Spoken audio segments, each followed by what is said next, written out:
Constitution text to the Constitutional Court. The new text was adopted with the support of 86% of the members of the National Assembly on the 8th of May 1996. But the first certification was refused by the highest court in the country. It identified several provisions that did not comply with the constitutional principles, leading to the First Amendment, and years later, dissatisfaction with the Constitution is still common.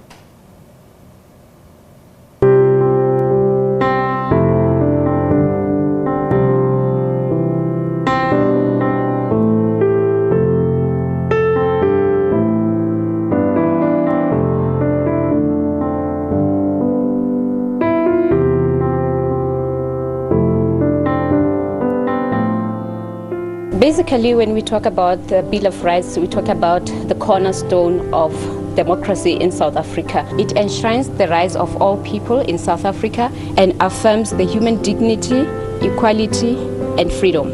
Chapter 2 of the Constitution speaks to the Bill of Rights. So the first one being the right to equality, then the second one is the right to human dignity, and the third is the right to life.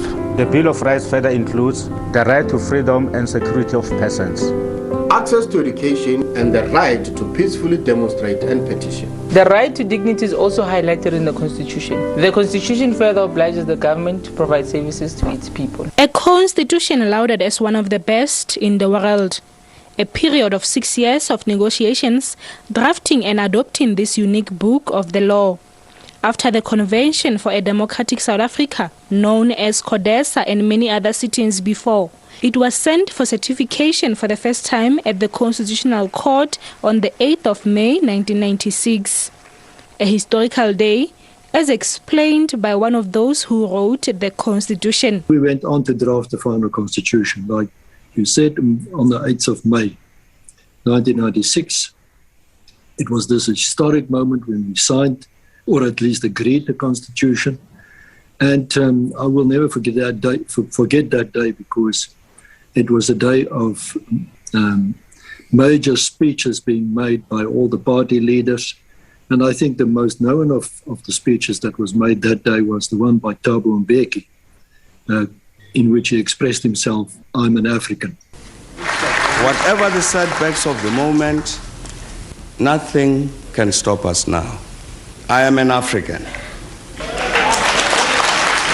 And for South Africans, it was a time of hopes and dreams. I had hoped to have dignity when the Constitution was submitted for adoption. That has come true because I have an ID number and freedom. The Constitution, it's working for us, especially when coming to work-related issues.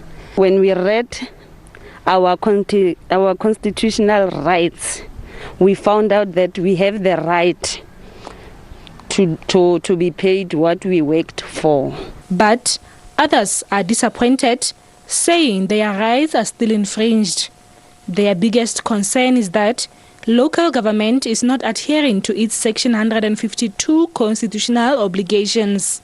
It does not really represent the true meaning of it.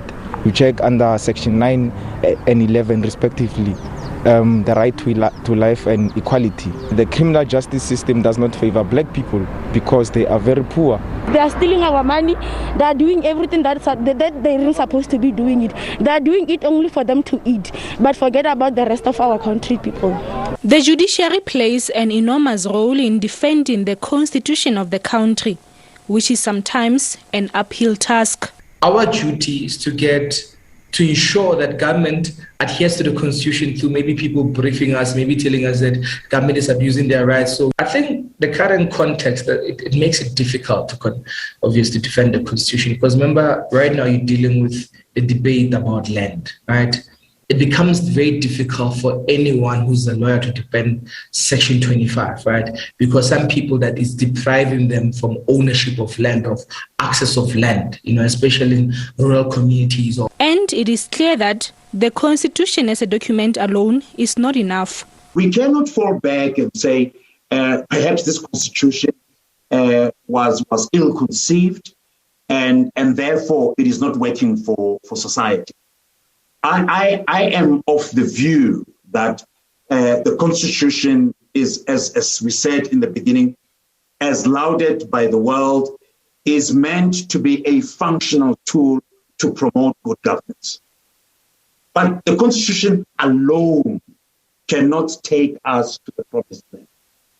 This needs to be complemented by specific laws, as is the case when you look at issues of local government.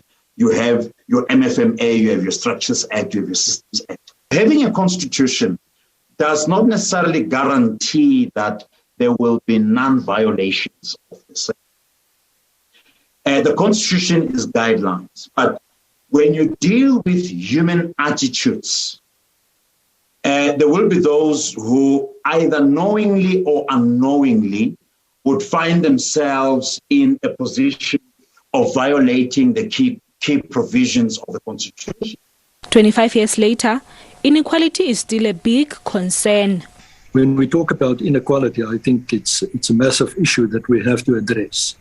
And that can best be done by addressing economic policies, by education, and ensuring that we have the ability to deliver on state responsibilities as far as services are concerned.